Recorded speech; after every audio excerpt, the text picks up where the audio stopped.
Finally আজকে শীতের কাপড় কিনতে গেলাম, তাও আবার সৌভিকের বাবার সাথে।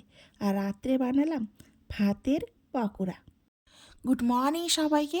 আমি স্বাধীনতা, লাইভলি স্বাধীনতা ইউটিউব চ্যানেল এবং ফেসবুক পেজে সকলকে স্বাগত। তো বন্ধুরা, খুব সকাল সকাল আজকে আমাদের সারের গাড়ি চলে এসছে, তাই সারের গাড়িটা আনলোড করা হচ্ছে। আর এটা কিন্তু কালকে আসার কথা ছিল, কারণবশত আসতে পারিনি, তাই আজকে খুব সকালে চলে এসছে। আর আনলোড করার জন্য অনেকজনই এসছেন। শীতের দিন তো আনলোড করতে একটু অসুবিধা হয়। আর দেখেন কত রিস্ক নিয়ে বস্তার উপর উঠে তারপরে বস্তাগুলো রাখছে, খুব রিস্ক হয়। তো ফাইনালি হচ্ছে সারগুলো নামানো হয়ে গেছে সবগুলোই। আর এখন গাড়িটা ব্যাক করে যাচ্ছে। আমাদের এখানে তো ব্যাক করার জায়গা নেই, এই যে সামনের লোকগুলো আছে বট গাছের ওখানে ওখানে ব্যাক করে তারপরে চলে যাবে। এইসব দেখার পর চলে এলাম বাড়িতে। আর বাড়িতে এসেই সেদ্ধ ভাত বসিয়ে দিয়েছি আর কড়াইয়ে তেল গরম করতে দিয়েছি পাঁপড় ভাজার জন্য। আর পাঁপড়গুলো কি সুন্দর ফুলেছে দেখো, একদম রোদে না দিয়েও এত সুন্দর পাঁপড় ফুলেছে, আমার ভাজতে ভীষণ ভালো লাগলো।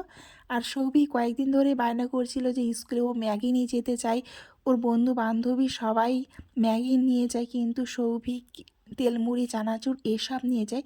তাই সৌভিকের ইচ্ছা পূরণের জন্য আজকে ম্যাগি নিয়ে আসা হয়েছে। আর ম্যাগিগুলো আমি সব বাটিতে ঢেলে নিচ্ছি, ভেঙে ভেঙে দেবো, কারণ স্কুলে টিফিন দেবো তো একটু অসুবিধা হবে গোটা গোটা দিলে, তাই ভেঙে নিয়ে সেদ্ধ করে নেব। আর পাঁপড়গুলো ঠান্ডা হয়ে গেছে, তাই কেড়ে বেঁকে ভরে নিলাম যাতে নরম না হয়ে যায় সেই জন্য। তো আমার গরম জল হয়ে গেছে, আর এখন এতে দিয়ে দেবো 1 চামচ তেল। তেলটা দিলে ঝরঝরে হয়ে থাকবে ম্যাগিটা, একটার গায়ে একটা লেগে যাবে না সেই জন্য। তো ভেঙে ভেঙে দিয়ে দিলাম গরম জলে, আর এটা ভালোভাবে সেদ্ধ করে নেব।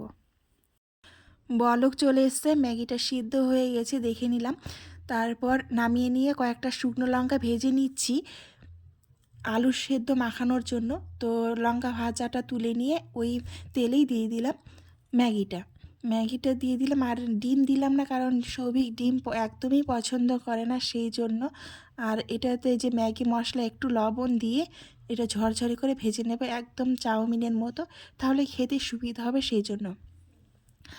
আর সকলকে ভাত খেতে দিয়ে আমিও ভাত খেতে বসে গেছি। এই যে তেল লবণ আলু সেদ্ধ আর পাঁপড় দিয়ে ভাত খেয়ে নেবো আজকে। খেটে তারপরে বাঁধাকপির তরকারি বসিয়ে দিলাম, কারণ দুপুরে এটা খেতে হবে বাঁধাকপির তরকারি আর মুড়ি সেই জন্য। আর ঘরে দেখতে আসলাম যে সৌভিক স্কুলের জন্য রেডি হয়েছে কিনা। আজকে সৌভিককে রেডি করানোর দায়িত্ব ছিল সৌভিকের বাবা। আর ঘরের কি অবস্থা দেখুন, একদম খারাপ অবস্থা। তো সৌভিক রেডি হয়ে চলে যাচ্ছে স্কুলে। বেশি বই নিয়ে যেতে হচ্ছে না এখন। টুপিটা মাথায় দে, টুপিটা দাঁড়া। হ্যাঁ, আর এগুলো ধরে টানতে হবে। দাঁড়া, ঠিক করে দিচ্ছি আমি, দাঁড়া। এখন টুপিটা বেঁধে দিই, কি সুন্দর লাগছে বলুন দেখতে। আর সৌভিকের বাবা রাখতে যাচ্ছে সাইকেলে করে সৌভিককে। তো যাক রাখতে, আর আমি এইদিকে দেখি আমার রান্না কত দূর কী হলো। ঢাকা দিয়ে তো চলে এসেছি। তো এসে দেখছি আমার হয়ে গেছে বাঁধাকপির তরকারি অনেকটাই। তো এখন নামিয়ে নেব, নামিয়ে নিয়ে আবার বাকি কাজগুলো সেরে নেব। তো বাটিতে তুলে নিচ্ছি। এই দেখুন কি সুন্দর হয়েছে বাঁধাকপির তরকারিটা। এখন চলে এলাম ঘরে। ঘরে এসে বাসি কাপড়গুলো এক জায়গায় রেখে দিচ্ছি, এগুলো কাচাকাচি করতে হবে। তো সেই জন্য আজকে আমি স্নান করিনি, হাত মুখ ধুয়ে কাপড় ছেড়ে তারপরে রান্না বসিয়েছিলাম। তো রান্না হয়ে যাওয়ার পর সকলেই খেয়ে নিলাম আমরা, আর সৌভিককে খাইয়ে স্কুলে পাঠিয়ে দিলাম। আর এখন এই সমস্ত কাজ করব, যেমন কাচাকুচি, ঘর লেপা। ঘরও আমি সকালে লেপি না, ঠান্ডার দিন সেই জন্য একটু দেরি করে লেপি। সকালে শুধুমাত্র পুরো বাড়ি বাইরের ঝাড় দিয়ে তারপরে বাড়ির সামনে একটু লেপে নিয়ে বাড়িটাকে শুদ্ধ করি। তারপর হাত মুখ ধুয়ে যা করার কিছু রান্না করা, ভাত বসানো কি তরকারি রান্না এগুলো করি। আর দেরি করে লেপলে একটা বড় সুবিধা আছে, সেটা হলো মোছা ঘর কেউ পারায় না, কারণ সেই সময় তো সকলে নিজে নিজে কাজে ব্যস্ত থাকে। আর সেই সময় লেপলে লেপাটাও অনেক সুন্দর থাকে, সেই জন্য দেরি করেই লেপার চেষ্টা করছি এখন শীতের কয়েকটা দিন। তো আমি তো এগুলো কাচবো সেই জন্য বের করে নিচ্ছি বালিশের কভার, বেডশিট, মশারি এগুলো। আর মাকেও বললাম যে মা তোমার কি কি কাচাকুচি করতে হবে আমাকে বের করে দাও, আমি কেচে দিচ্ছি। তো তো মা ওইদিকে বের করছে কি কি কাচাকুচি আছে। তবে যখনই আমি কাপড় কাচি তখনই বলি মাকে যে কি কি কাচতে হবে। যদি মায়ের থাকে কোনো কিছু কাপড় কাচা তাহলে অবশ্যই বের করে দেয়, আর যদি না থাকে তাহলে তো বলে দেয় যে আজকে কাচতে হবে না, পরে। তো আমার হয়ে গেল তোলা বিছানাটা। এখন আমি বেডশিট বের করে বেডশিটটা পেতে নেব। আর এটা হলো আমার অনেক অনেক পছন্দের বেডশিট, অনেক বড় সাদা রঙের বেডশিটটা খুব ভালো লাগে। তো পেতে নিই বেডশিটটা।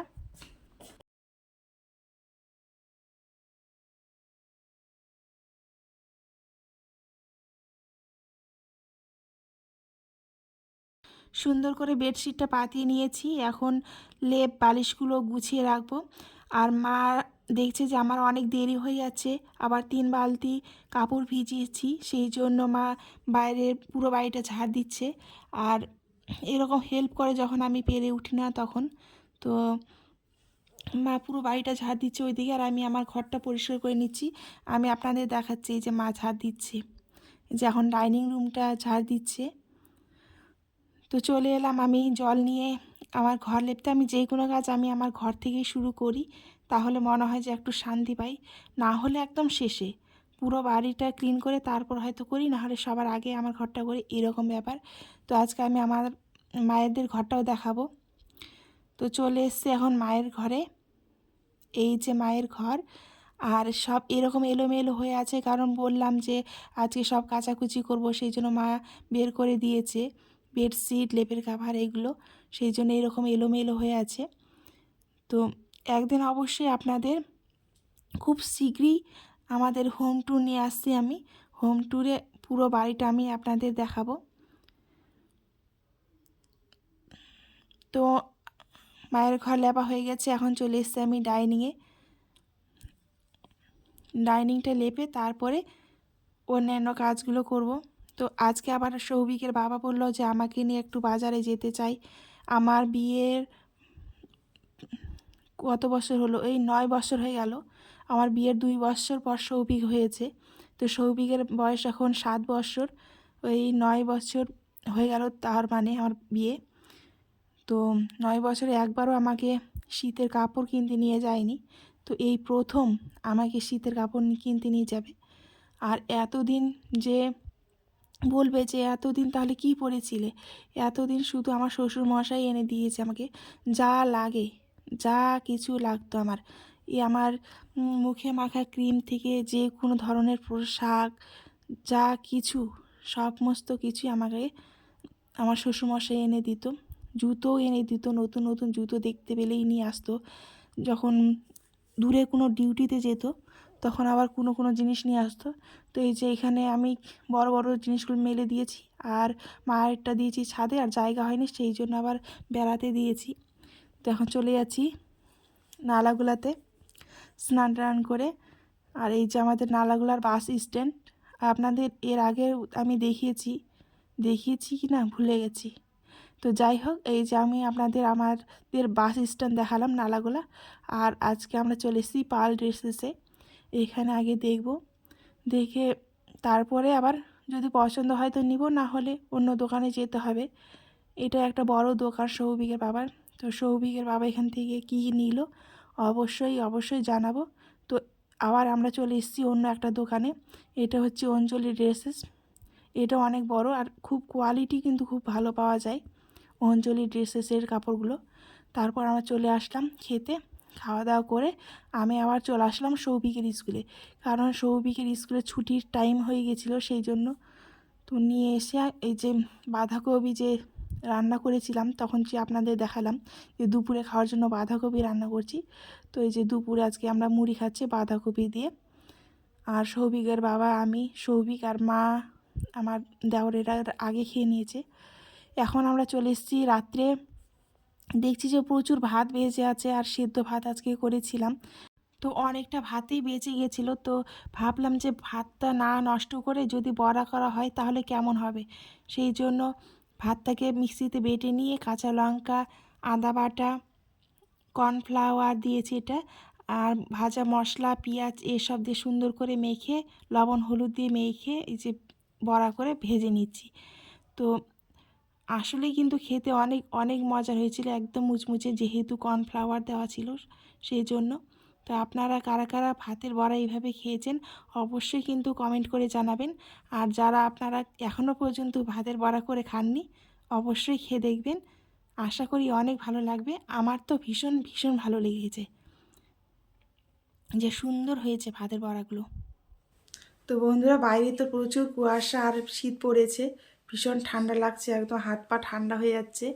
তো আজকের ব্লগটি আপনাদের কেমন লেগেছে? যদি ভালো লেগে থাকে তাহলে অবশ্যই একটি লাইক দিবেন।